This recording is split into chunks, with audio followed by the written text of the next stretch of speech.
مشورہ دیا تو حضرت امیر المؤمنین حضرت عمر رضی اللہ تعالیٰ نے دونوں چیزوں کو منع فرمایا کہ دیکھو نبوت سے بھی تاریخ کی ابتدا کرنا مناسب نہیں ہے، وفات سے بھی تاریخ کی ابتدا کرنا مناسب نہیں ہے۔ وفات سے ابتدا کریں گے تو لوگ اس سے بدفالی لیں گے۔ تو مسلمانوں کی تاریخ کب شروع ہوئی معلوم؟ جس وقت ان کے نبی کا انتقال ہوا اس وقت مسلمانوں کی تاریخ کی ابتدا ہو، اس سے لوگ بدفالی لیں گے۔ نبوت سے بھی منع فرمایا، کیوں منع فرمایا؟ ہم اور آپ جانتے ہیں جیسے اللہ کے نبی کو اللہ نے نبوت سے سرفراز فرمایا، نبوت کا اعلان اللہ کے نبی نے کیا، تو نبوت کے اعلان کے بعد مکی زندگی میں اللہ کے نبی کے ساتھ اور اللہ کے نبی کے صحابہ کے ساتھ جو بھی ایمان لائے ان پر ایک قسم کی آزمائش کا دور شروع ہوا۔ اللہ کے نبی کو نبوت سے پہلے لوگ اتنا چاہتے تھے، اتنی محبت کرتے تھے، ان کو امین کہتے تھے، ان کو صادق کہتے تھے، ان کی عزت کرتے، سب کچھ کرتے تھے۔ لیکن جیسے ہی نبوت کا اعلان اللہ کے نبی نے شروع کیا تو اب جتنے ہمارے اپنے تھے سب مخالف بن گئے، خود اپنے رشتہ دار مخالف بن گئے، سب اللہ کے نبی کو اب جو بھی ایمان میں داخل ہوتا اور آپ تاریخ دیکھیں گے مکی زندگی 13 سالہ زندگی ایسی کٹھن گزری ہے کہ وہ تاریخ پڑھنے پر ہی معلوم ہوگا کہ صحابہ نے کیا کیا تکلیفیں برداشت کی، خود اللہ کے نبی بھی ان پر بھی کئی حالات آئے۔ تو حضرت عمر رضی اللہ تعالیٰ نے اس کو منع فرمایا کہ اللہ کے نبی نبوت کا اعلان کرتے ہی گویا کہ آزمائشوں کا سلسلہ اللہ نے شروع کیا۔ 13 سال مسلسل اللہ کے نبی پر اور صحابہ پر مسلسل آزمائشوں کا دور رہا۔ تو اگر اس سے تاریخ کے لوگوں کی مسلمانوں کی تاریخ کی ابتدا کریں گے تو اس سے بھی لوگ بدفالی لیں گے۔ کیا لیں گے کہ مسلمانوں کی تاریخ کب شروع ہوئی معلوم؟ نبوت ملنے کے بعد ان کے نبی پر ان کے صحابہ پر آزمائشیں آئیں، تکلیفیں آئیں، اس وقت مسلمانوں کی تاریخ کی ابتدا ہوئی۔ اور یہ آزمائشوں کو لے کر لوگ اس سے بدفالی لیں گے۔ حضرت عمر رضی اللہ عنہ بڑے دور رس تھے، بڑے سمجھدار تھے، صحابہ کے اس مشورے سے منع فرمایا کہ دیکھو نبوت سے بھی مسلمانوں کی تاریخ ابتدا نہیں کر سکتے، نبوت سے بھی نہیں کر سکتے، ولادت سے بھی نہیں کر سکتے، وفات سے بھی نہیں کر سکتے۔ ان 4 اہم پہلوؤں میں جو ہجرت کا جو پہلو ہے بڑا اہم پہلو ہے، ہجرت ہی سے اللہ تعالیٰ نے حق اور باطل کو ممتاز کر کر پورے عالم اسلام میں اجاگر کیا۔ ہجرت ہی کی بدولت اللہ تعالیٰ نے اللہ کے نبی کو دوبارہ مکہ المکرمہ اللہ کے نبی کے سپرد کیا۔ ہجرت ہی کے نتیجے میں اللہ تعالیٰ نے اسلام کو بلند کیا، کفر اور باطل کو اللہ نے مٹایا۔ حق اور باطل میں فرق کرنے والی اگر کوئی تاریخ ہے تو وہ ہجرت والی تاریخ ہے۔ تو حضرت امیر المؤمنین نے بتایا کہ ان 3 چیزوں سے ابتدا نہیں کر سکتے، البتہ ہجرت سے اللہ تعالیٰ نے یہاں سے اسلام کو شوکت عطا فرمائی، اسلام کو سربلندی عطا فرمائی، مسلمانوں کو اللہ تعالیٰ نے غلبہ عطا فرمایا۔ اس سے مسلمانوں کی تاریخ کی ابتدا کریں گے تو اس سے ایک نیک فالی ہوگی اور مسلمانوں کے انشاءاللہ اللہ تعالیٰ کام اچھے بنائے۔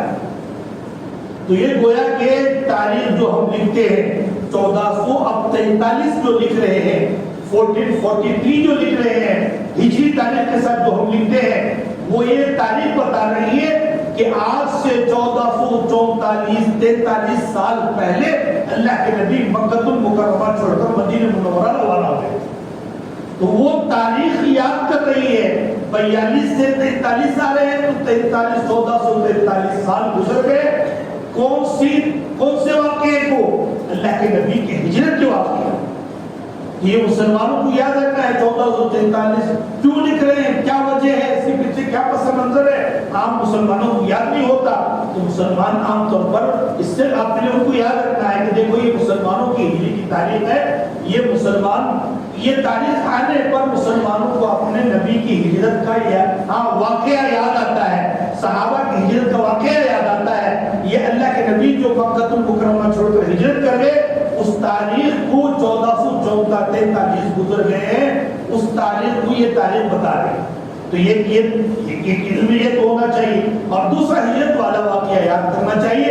یہ ہجرت جو ہے یہ معمولی چیز نہیں ہے، اس لیے اللہ کے نبی بتایا الہجرۃ یہدم ما کان قبلہ، جو بھی اس وقت صحابہ آزمائش کے دور سے گزر رہے تھے، اللہ کے نبی نے حکم کیا اپنے دین اسلام کے خاطر، اپنے ایمان کے حفاظت کے خاطر، اگر کوئی آدمی مکہ چھوڑ کر کہیں اور جا رہا ہے، اللہ کے نبی نے خود صحابہ کو حکم دیا کہ اب مکے میں رہتے ہوئے اپنے ایمان کی حفاظت کرنا مشکل ہے، اس لیے اب مکہ چھوڑ کر آپ چاہیں تو حبشہ ہجرت کر جاؤ۔ حبشہ کی 2 مرتبہ مسلمانوں نے ہجرت کی، 2 مرتبہ کے بعد تیسری مرتبہ اللہ کے نبی نے خود مدینہ المنورہ کو ہجرت کرنے کا صحابہ کو مشورہ دیا، اور کچھ دنوں کے بعد اللہ کے نبی بھی اپنا وطن عزیز مکہ مکرمہ، جو اللہ کے نبی کو بے حد محبوب تھا، بہت ہی اللہ کے نبی کو وہاں سے لگاؤ کا محبت تھی، لیکن ان ظالموں کے ظلم سے اور ایمان کے خاطر اللہ کے نبی نے بھی اپنے محبوب وطن کو چھوڑ کر مدینہ منورہ ہجرت کر دی۔ حج کے موقع پر مدینے سے ایک وفد آیا، اللہ کے نبی سے درخواست کی، اللہ کے نبی آپ مکے میں رہ کر ان تکالیف کو برداشت کر رہے ہیں، آپ مدینہ منورہ ہمارے شہر آ جائیں، آپ کی ہم جان مال کی سب کی حفاظت کریں گے۔ تو بتایا گیا کہ جو وفد آ کر حج کو اللہ کے نبی سے درخواست کر کر گئے تھے، اسی وقت اللہ کے نبی کا ارادہ ہو گیا تھا، لیکن ہجرت شروع نہیں کی تھی، ہجرت کئی مہینوں کے بعد شروع ہوئی۔ روایتوں میں آتا ہے ربیع الاول کے مہینے میں اللہ کے نبی نے ہجرت کی، اور تاریخ کی کتابوں میں یہ تاریخ بھی لکھی ہے کہ اللہ کے نبی جب مدینہ منورہ داخل ہوئے 12 ربیع الاول کی تاریخ۔ اب مسلمانوں کے سوال یہ بھی ہوتا ہے اللہ کے نبی ربیع الاول کے مہینے میں ہجرت کی ہے اور 12 ربیع الاول کو گویا کہ مدینہ منورہ میں جلوہ افروز ہوئے، تو اب محرم سے سال کی ابتدا کیوں ہو رہی ہے، ربیع الاول کے مہینے سے سال کی ابتدا کیوں نہیں؟ لوگ سوال کرتے ہیں۔ تو مورخین نے اس واقعے کے تحت لکھا ہے کہ اللہ کے نبی اس ذی الحجہ کے مہینے ہی میں ہجرت کا ارادہ کر چکے تھے، محرم الحرام کے مہینے میں ہجرت کا ارادہ پورا ہو گیا تھا، لیکن مسائل اور کچھ اللہ کے نبی اللہ کی طرف سے ابھی اجازت نہیں ملی تھی، جس کی وجہ سے اللہ کے حکم کے انتظار میں تھے، لیکن ارادہ محرم الحرام کے مہینے ہی سے کر لیے تھے، اس لیے محرم الحرام کے مہینے ہی سے مسلمانوں کے سال کی جو ابتدا ہو رہی ہے محرم ہی سے شروع ہوئی۔ تو یہ گویا کہ نقطہ تو بتا دیا، بتاؤ کہ اللہ کے نبی بھی یہ بڑا مشکل موقع تھا، اس جو ہجرت کا واقعہ کتابوں میں لکھا گیا ہے، اللہ کے نبی بھی جو ہجرت کیے تو مکہ مکرمہ سے روانہ ہوتے ہوئے پہاڑوں کے ٹیلے پر کھڑے ہو کر جہاں تک کعبۃ اللہ نظر آتا تھا وہاں درمیان میں کھڑے ہو کر کعبۃ اللہ کی طرف رخ کرتے اور کعبۃ اللہ سے مخاطب ہو کر کہتے، اے کعبۃ اللہ، اے سرزمین مکہ، یہ زمین اللہ کو سب سے زیادہ محبوب ہے اور اللہ کی ساری زمینوں میں سب سے زیادہ معظم اور عظمت والی زمین ہے۔ اے مکہ شہر، اگر میرے لوگ مجھے یہاں سے نہ بھیجتے تو میں کہیں اور دنیا کی کسی اور جگہ میں سکونت اختیار نہ کرتا، میں یہی رہتا۔ اب جو میں مکہ چھوڑ کر جا رہا ہوں، میرے ساتھیوں کے ظلم کی وجہ سے مکہ چھوڑ کر جا رہا ہوں، ورنہ میں مکے سے جو محبت ہے، اپنا آبائی وطن ہے، اپنی ولادت کا وطن ہے، اپنا وطن چھوڑنا بڑی معمولی بات۔ ایک مرتبہ 2 مرتبہ کعبۃ اللہ کی طرف رخ کرتے، کہیں دور جاتے، جب تک کعبۃ اللہ آنکھوں سے اوجھل نہ ہوتا، جگہ کھڑے ہو کر کعبۃ اللہ کو مخاطب کر آنکھوں سے آنسو جاری ہیں اور مخاطب کر کہتے کہ اگر میرے قوم کے لوگ مجھے اگر نہ نکالتے تو میں ساری زندگی یہی سکونت اختیار کرتا، بڑے مشقت کے ساتھ۔ اس لیے بتا رہا ہوں کہ ہجرت معمولی واقعہ نہیں ہے۔ صحابہ کو بھی حکم دیا تو صحابہ نے بھی جو قربانیاں دی ہیں، حضرت مقداد رضی اللہ تعالیٰ ایک صحابی ہیں، وہ خود اپنی ہجرت کا واقعہ ہوتا ہے، میں اپنا ساتھی ہجرت کر کر جا رہے تھے، 450 کلومیٹر ہے مکہ مکرمہ سے مدینہ منورہ، 450 کلومیٹر دور ہے۔ اب تو سواریاں آ گئی، اب تو میٹرو منٹوں میں گھنٹوں میں الحمدللہ پہنچ رہے ہیں۔ اس وقت کوئی ایسی سواریاں نہیں تھی، گدھے پر خچر پر چل کر سواری، کھانے کے لیے کھانا نہیں ہوتا تھا، پہننے کے لیے کپڑا نہیں ہوتا تھا، پیاس بجھانے کے لیے پانی نہیں ہوتا۔ حضرت مقداد رضی اللہ عنہ بیان فرماتے فرماتے ہیں کہ جب میں اور میرا ساتھی ہجرت کر جا رہے تھے، نہ ہمارے پاس کھانا تھا نہ ہمارے پاس پانی تھا، ہم پورا 450 کلومیٹر کا جو سفر طے کیا ہے، راستے میں کیا کرتے تھے؟ بتایا کہ درختوں کے پتے چبا کر ہجرت کی۔ حضرت سمیہ رضی اللہ تعالیٰ، حضرت ام کلثوم، حضرت زینب رضی اللہ تعالیٰ عنہ، اللہ کے نبی کی چہیتی بیٹیاں ہیں۔ حضرت زینب رضی اللہ تعالیٰ کا واقعہ لکھا ہے کہ حضرت زینب رضی اللہ تعالیٰ کی ہجرت کا ارادہ کیے اور اونٹ پر سوار ہو کر روانہ ہوئی تو وہاں دشمنوں نے آ کر حضرت زینب کے اونٹ کی نکیل پکڑ لی۔ حضرت زینب رضی اللہ تعالیٰ اونٹ سے اتارا، ان کو اس سے گرایا، گرنے کی وجہ سے ان کا حمل بھی ضائع، حاملہ تھی، حمل ضائع ہو گیا اور اتنا شدید زخم لگا۔ مورخین نے لکھا ہے اسی زخم کی وجہ سے حضرت زینب رضی اللہ تعالیٰ عنہ اللہ کے پیارے ہیں۔ حضرت یوسف جی رحمۃ اللہ علیہ، حضرت جی رحمۃ اللہ علیہ حیات الصحابہ کتاب لکھی ہے، اس کتاب میں حضرت نے بڑی تفصیل سے واقعے کو بیان کروایا۔ حضرت زینب رضی اللہ تعالیٰ عنہ بڑے بڑے صحابہ، بڑی بڑی قربانیاں دی، معمولی نہیں۔ کئی صحابہ اپنی بیوی کو چھوڑنا پڑا تو چھوڑا ہے، بچوں کو چھوڑنا پڑا تو چھوڑا ہے، اپنی ملازمت چھوڑنا پڑا تو چھوڑا ہے، اپنے جائیداد جو محنت کر کر جائیداد جمع کیے تھے، اگر اس کی وہ بھی چھوڑنے کی ضرورت پیش آئی، ساروں کو چھوڑا، ساروں کو چھوڑ کر اپنے ایمان کی حفاظت کی خاطر اللہ کے اور اللہ کے نبی کے حکم پر ساری قربانیاں پیش کر کر آپ مدینہ منورہ گئے۔ اور مدینہ منورہ جانے کے بعد خود روایت میں آگے مورخین نے لکھا ہے کہ وہاں کی آب و حیات صحابہ کو سٹ نہیں ہوئی، جاتے ہی بخار شروع ہو گیا۔ مورخین نے لکھا ہے اتنی زوردار بخار آتی، کمر توڑ بخار، کہ اتنی شدت کی بخار آتی آدمی ہوش میں نہیں رہتا۔ جاتے ہی سفر کر کر اتنی مشقتیں کر کر سب کچھ چھوڑ چھاڑ کر گئے، وہاں جا کر آب و حیات ان کی موافق نہیں ہو رہی ہے، جاتے ہی بیمار۔ حضرت صدیق اکبر رضی اللہ تعالیٰ بیمار ہو گئے، حضرت بلال رضی اللہ تعالیٰ بیمار ہو گئے، اما عائشہ صدیقہ رضی اللہ تعالیٰ ہجرت کے وقت ان کی عمر 7 یا 6 یا 7 سال کی عمر تھی۔ حضرت صدیق اکبر رضی اللہ تعالیٰ کی بخار کی حالت میں حضرت عائشہ صدیقہ رضی اللہ تعالیٰ باپ کی بیمار کرسی کے لیے پہنچی تو صدیق اکبر کو اتنا شدید بخار تھا، اس بخار میں ان کے ہوش و حواس کام نہیں کر رہے تھے، اندر ہی سے اندر کچھ اشعار پڑھ رہے تھے۔ وہ اشعار ایسے تھے کہ حضرت عائشہ صدیقہ رضی اللہ تعالیٰ عنہ سن کر پریشان ہو گئی، سمجھ گئی کہ ابا حضور کو بہت شدید بخار آ گیا جس کی وجہ سے بہکی بہکی باتیں کر رہے ہیں۔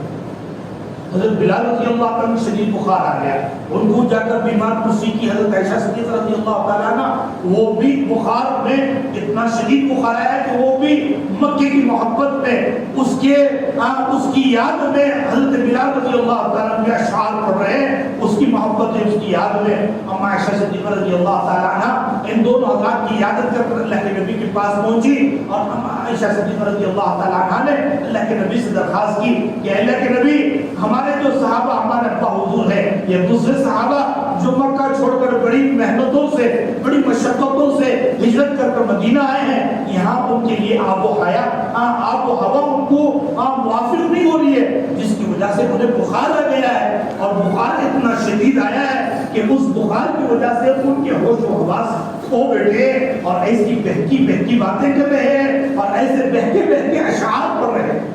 اما عائشہ صدیقہ رضی اللہ تعالیٰ عنہ کے بتانے پر اللہ کے نبی نے اس وقت ہاتھ اٹھا کر مدینہ منورہ کے حق میں اللہ کے نبی نے دعا کی، یا اللہ میرے صحابہ کے لیے، میرے لیے مدینہ منورہ کی محبت اتنی شدید کر دے کہ مجھے پوری دنیا میں اس زمین کو سب سے زیادہ مجھے محبوب ہو جائے۔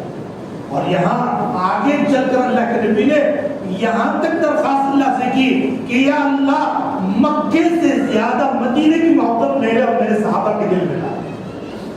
پھر اللہ کے نبی نے مدینے کے حق میں دعا کی، یا اللہ مدینے کے پیمانوں میں برکت عطا فرما، اس کے حساب میں برکت عطا فرما، اس کے جو ناپنے کے جو آلات ہیں ان آلات میں جو برکت عطا فرما، یا اللہ جو وبائی بیماری یہاں آ گئی ہے، یا اللہ اس بیماری کو ختم کر کر میرے صحابہ کو صحت و عافیت عطا فرما اور یہاں کی آب و ہوا کو میرے صحابہ کے موافق بنا دے، طبیعت کی موافق بنا دے۔ تو اللہ کے نبی کی وہ دعا کی برکت ہے اللہ نے اس وبائی بیماری کا خاتمہ کیا.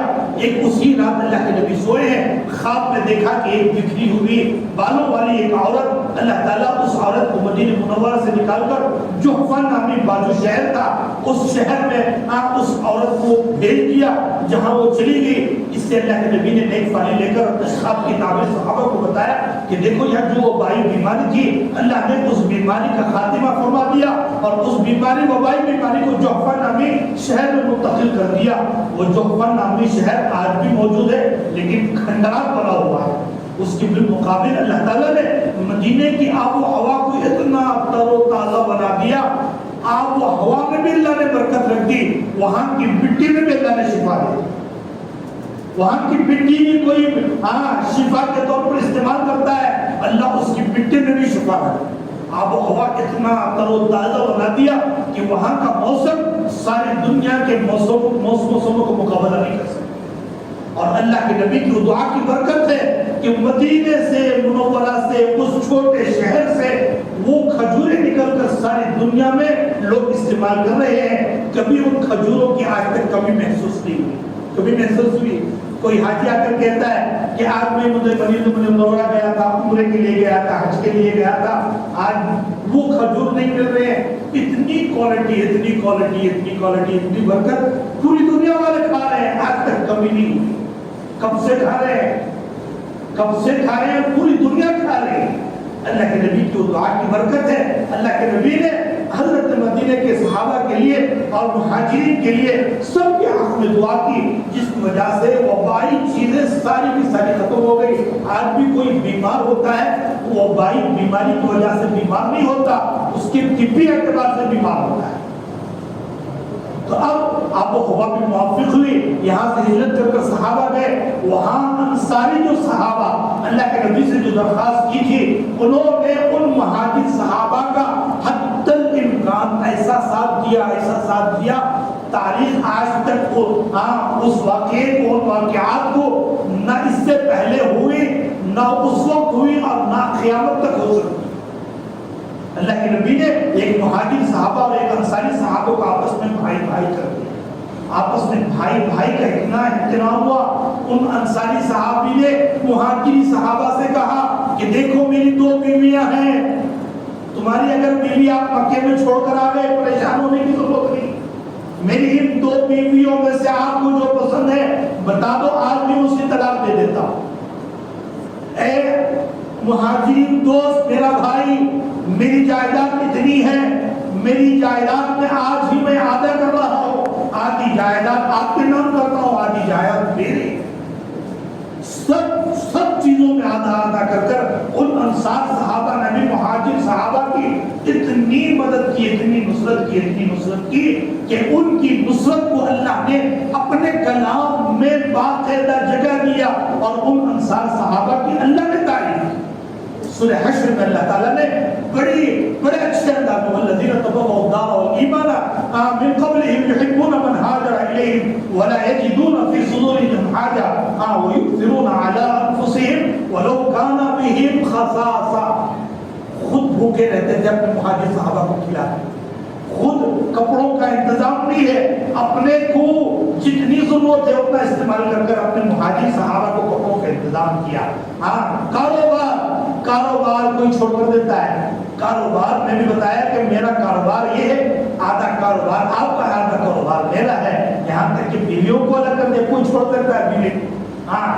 لیکن ان انصار صحابہ نے ایسی قربانیاں دی. کئی واقعات لکھے ہیں, واقعات بیان کرنے کا موقع نہیں ہے. خود اللہ نے ان انصار صحابہ کی تعریف فرمائی کہ ان انصار صحابہ نے ان آنے والے مہاجر صحابہ کی حتی الامکان نصرت کی, ان کی مدد کی. خود اپنے آپ کو بھوکا رکھا, انہیں کھلایا, خود ننگے رہے انہیں پہنایا, خود ضرورت مند ہونے کے باوجود اپنے مہاجر صحابہ کی نصرت کی, جس کی وجہ سے اللہ نے قرآن پاک میں تعریف کی, ان آیتوں کو اتارا اور اس وقت سے لے کر آج تک اور قیامت تک ان انصار صحابہ کی تعریف. کوئی قرآن پڑھتا ہے تو ان انصار صحابہ کی تعریف کو ہے کہ ان آیتوں کے ذریعے سے اللہ کر رہے ہیں, اور قیامت تک ان انصار صحابہ کی تعریف قیامت تک لوگوں کی زبان پر اللہ نے جاری کر دیا.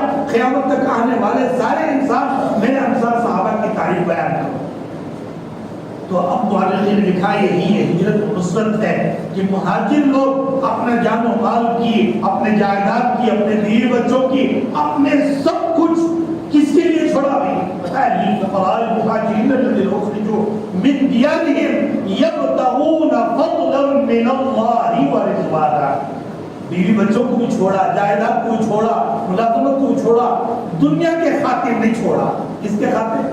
دنیا کو انصار صحابہ وہ سب کچھ دے رہے، بھوک میں مل رہا ہے، اس لیے نہیں جا رہے. یبتغون فضلا من اللہ ورضوانا، بس اللہ اور اللہ کے رسول کو راضی کرنے کے لیے سب کچھ قربان کیا. جس کا بھی نذرانہ اللہ اور اللہ کے رسول نے پوچھا سب کچھ. حضرت صہیب رومی رضی اللہ تعالیٰ بڑے مالدار صحابی، روزانہ کئی ہزار کا جوڑا پہننے والے، اسلام میں جب داخل ہوئے 2 کمبل پہنتے تھے، کابل کے کانٹے لگاتے تھے. ہجرت کا موقع آیا، صہیب رومی رضی اللہ تعالیٰ کو پکڑ لی، بتایا کہ اگر تم جانا چاہتے ہو تو اپنا جو جائیداد رکھے ہیں وہ سارے کا سارا دے دو. حضرت صہیب رومی رضی اللہ ساری جائیداد کا پتہ بتا دیا کہ میری فلاں جائیداد فلاں ہے، مجھے بس اللہ کے لیے اللہ کے نبی کے پاس جانے دو، مدینہ منورہ جانے دو، وہاں جا کر میرے ایمان کی حفاظت ہو جائے گی. میرے ایمان سے بڑھ کر میری کوئی اور چیز مجھے محبوب نہیں ہے.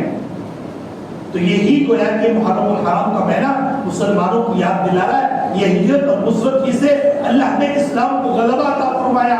اس کے ذریعے سے اللہ تعالیٰ نے 4 عالم اسلام میں اللہ تعالیٰ نے اسلام کو بلند و بالا کیا. اللہ تعالیٰ نے عرب سے نکال کر اسلام کو ساری دنیا میں پھیلایا. اسی ہجرت اور نصرت کی برکت سے آج بھی اللہ تعالیٰ ہجرت لوگوں سے مانگ رہے ہیں، مگر ایسی مانگ اللہ کی طرف سے اب نہیں ہے. ہم مان رہے ہیں بھی اپنے جائیداد چھوڑ دو، اپنا وطن چھوڑ دو، اپنی ملازمت چھوڑ دو. کوئی آپ مانگ رہا ہے؟ اب تو بس اللہ چاہ رہے ہیں کہ ہجرت کے معنی چھوڑنے کے، چھوڑو کس چیز کو چھوڑو؟ اپنی نفسانی خواہشات کو چھوڑو، شیطان کی پیروی کو چھوڑو، ماحول کے بہکاوے میں آ کر اللہ کی نافرمانیوں کو چھوڑو. اللہ اور اللہ کے رسول کو اب تک جو ناراض کیا ہے اس ناراض کرنے والے اعمال سے رک جاؤ. اسی کو ہجرت کہتے ہیں، اسی کو چھوڑنا کہتے ہیں. آج بس یہی مانگ ہو رہی ہے. آج اللہ کا کرم ہے، اللہ تعالیٰ نے ہمیں اللہ کا بڑا فضل ہو گیا، اللہ کا کرم ہو گیا، اللہ تعالیٰ نے مسلمانوں پر بڑا رحم کر دیا. آج وہ صحابہ کے واقعات ہمارے ساتھ پیش کیا ہے، ورنہ وہ آزمائشیں ہمارے ساتھ آتے ہمارے کیا حال ہو. ابھی 1 سال 2 سال پہلے پتہ نہیں ہے یہ قوانین آنے والے کتنے لوگ ہمارے بڑوں نے بہت علماء کو درخواست کی کہ مسلمانوں کو ایمان کی اہمیت بتاؤ، وہ فلاں قانون آنے والا ہے. کئی ہمارے مسلمان اپنے نام بدلنے کے لیے تیار ہو گئے. اللہ معاف، ابھی مانگے نہیں، ابھی قانون آیا نہیں، ابھی قانون نافذ نہیں ہوا، لوگ ڈر گئے. لوگ اپنی گاڑیوں پر ماشاءاللہ ھذا من فضل ربی، مسلمانوں کے گھروں پر بھی بابری مسجد کا واقعہ آیا شہادت کا، تب بھی مسلمان ڈر گئے تھے. ابھی NRC کیا کیا گیا؟ ابھی لوگ مسلمانوں کے ناموں کی گھروں کے ناموں سے نکالنا تاکہ پتہ نہ چلے کہ میں مسلمان. ہمارے مسلمان کتنے بہت ہو رہے. اللہ معاف فرمائے. اگر اللہ مانگتا ہم سے بھی ہمارے جائیداد، ہمارے مال، ہماری جانیں، اگر اللہ ہم سے مانگتا ہمارا ایمان کا کیا حال ہوتا. اللہ معاف فرمائے. تو ہمیں کبھی ڈرنے کی ضرورت نہیں. ایمان سب سے اہم چیز ہے، یاد رکھے. ایمان سے بڑھ کر دنیا کی کوئی اور دولت قیمتی نہیں ہو سکتی. ایمان اگر انسان کے پاس ہے، دنیا سے مر کر بھی چلا جائے گا، اللہ آخرت اس کی اچھی کر دیں گے. آخرت جو لامحدود ہے، اگر ایمان کے بغیر چلا گیا. یہاں ہوتا ہے بڑے بڑے اللہ والوں نے ابھی قریب میں بہت سے اللہ والے گزرے. مولانا شفیع الدین صاحب قریب 1 سال پہلے آئے تھے. حضرت نے درخواست بتایا کہ مسلمانوں کو ڈرنے کی، مایوس ہونے کی ضرورت نہیں. اب بھی اگر کوئی آدمی ڈر رہا ہے، ان کے کہنے پر ڈر کر اپنے ایمان کا سودا کر رہا ہے، یاد رکھو جو بھی ایمان کا سودا کر رہا ہے وہ اپنے دولت کے خاطر، اپنے عہدے کے خاطر، اپنے جان کے خاطر کر رہا ہے. یقیناً وہ اگر اپنا ایمان کا سودا کرے گا، ایمان کا سودا کرنے کے باوجود بھی نہ اس کی جان محفوظ رہے گی، نہ اس کی جائیداد محفوظ رہیں گے، نہ اس کا عہدہ محفوظ رہے گا. ہاں، ایمان کو ہاتھ سے نکال کر تمہاری دنیا بھی برباد ہوگی اور آخرت بھی برباد ہوگی. اس لیے ایمان کا سودا کسی قیمت میں نہ کرو. اگر ایمان کے بدلے میں میری جان مانگ رہے ہیں ایمان کے خاطر دے دو. اگر ہمارا مال مانگا جا رہا ہے مال دے دو. اگر ہماری عزت مانگی جا رہی ہے عزت دے دو. ایمان سے بڑھ کر کسی اور کا سودا نہیں ہو سکتا. تو ایمان اگر دے دو گے اپنی جان بچانے کے لیے, اپنے عہدے کو بچانے کے لیے, اپنے جائیداد کو بچانے کے لیے, یہ تمہیں بخشیں گے نہیں ہے. ہاں یہ تمہیں بخشنے والے نہیں ہیں. ہاں ایمان کا بس تم سودا کر دو بات فوراً ہی تمہیں مار دے. ساری چیزیں تمہاری نہ دنیا کے لیے نہ آخرت کے لیے. آخرت بھی تمہاری ایمان کا سودا کرنے کی وجہ سے برباد ہو. اسی ایمان کے خاطر اگر سودا نہیں کرو گے, ایمان کو محفوظ رکھ لو گے, جان چلی جائے 60 سال جینا تھا 70 سال جینا تھا, ان آزمائشوں سے بچ کر اللہ کے پاس چلے گئے. اب تو آرام سے سونا ہے جنت میں. جنت میں مزے لینا ہے. جنت کی وہ بہاریں, وہ خوشبوئیں, وہ جو لطف کے اللہ تعالیٰ نے اسباب جو جنت میں اللہ نے پیدا کی مسلمان کے لیے ایمان والے کے لیے پیدا کیے اور ہمیشہ کے لیے پیدا کیا ہے. وقتی طور پر 60 سالہ 70 سالہ نہیں, جیسا کہ کل ہی پڑھے تھے ہم جس میں کہ اب جنت میں پہنچنے کے بعد جنتیوں کو ایک فرشتہ آ کر اعلان کر دے گا, اے جنتیوں اب اس کے بعد آپ کو کبھی پریشانی نہیں آئے, اس کے بعد آپ کبھی بیمار نہیں ہوں گے, اس کے بعد آپ کبھی مریں گے نہیں. اب ہمیشہ کی لذتیں ہیں, کبھی بیمار نہیں, کبھی موت نہیں, کبھی پریشانی نہیں, کبھی کوئی چیز نہیں ہے. اب ہمیشہ کے لیے خوش ہی خوش ہو. تو یہ کب ملے گی جنت؟ جب ایمان کو حفاظت سے لے کر جائیں گے, ایمان کا سودا کرنے کی نہیں ہوگی. تو یہ تمام چیزیں ہم مد نظر رکھ کر اللہ ہجرت سے بس ہمارے ایمان کی اور ان برے چیزوں کی اور ان برے عادات کی اور اللہ کے رسول کی نافرمانیوں کو چھوڑنے کا اب تاریخ میں ہر علماء نے حکم دیا کہ اب تو جائیداد یہ کچھ نہیں مانگا جا رہا ہے. بس تم اللہ کی نافرمانیوں کو, اپنی نفسانی خواہشات کو اور شیطان کی پیروی کو چھوڑ کر اللہ کی اطاعت کی طرف, اللہ کے رسول کی اطاعت کی طرف آ جاؤ. یہی ہجرت ہے. اور ہجرت سے کیا ملے گا؟ ہجرت یعنی ما کان قبل.